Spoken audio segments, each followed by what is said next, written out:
doon. Pauwi doon. So ang park, ito yata exploded sa loob.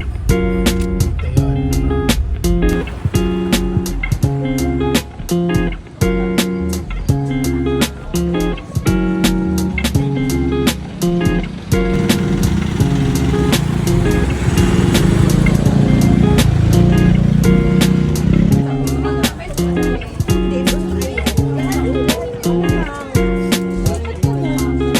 Order na kami ha.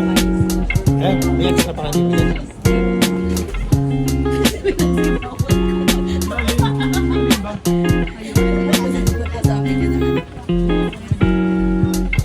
Suportahan ka namin sa pagpa-vlog. Kain na. Nag-iba na yung binablog ni Kev. Anong ano mo? Wala.